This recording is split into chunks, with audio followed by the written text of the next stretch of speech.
નમસ્તે બાળકો, કેમ છો?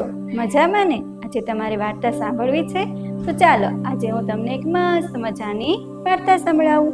મારી વાર્તાનું નામ છે ઉંદરભાઈનો ડર. એક મોટું ઝાડ હતું. ઝાડના થડની નીચે ઉંદરભાઈએ મસ્ત મજાનું એમનું દર બનાવ્યું હતું. ઉંદરભાઈ, ઉંદરડી બેન અને તેમના 2-3 બચ્ચા રહેતા હતા. એમાંથી એક દિવસ ઉંદરભાઈના બચ્ચાને બહાર ફરવા જવાનું મન થયું. ઉંદરભાઈનું બચ્ચું તો ભાઈ દૂર દૂર સુધી નીકળી ગયું અને દૂર સુધી પહોંચી ગયું ને પછી તો એમને બહુ જ ભૂખ લાગી એટલે એ તો કાંઈક જમવાનું શોધવા લાગ્યા. એમ કરતાં કરતાં એક ઘર પાસે પહોંચ્યા તો ઘરમાંથી એવી સરસ સુગંધ આવતી હતી.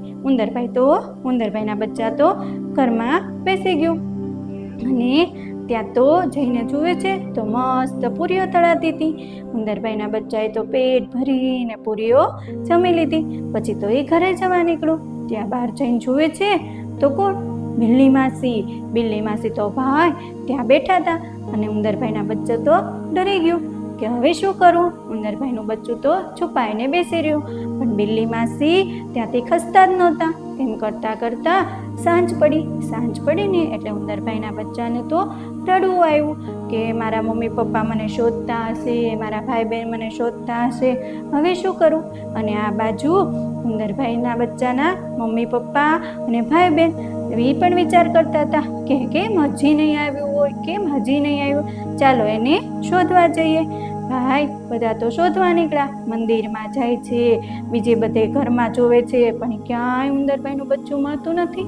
અને જ્યારે એ મંદિરમાં ગયા ને તો ત્યાં શંકર દાદાની પ્રસાદી પડી હતી પેંડાની. ઉંદરભાઈના બચ્ચા હતા ને બીજા એમણે તો 2-3 પેંડા લઈ લીધા કે રસ્તામાં ખાવા મળશે.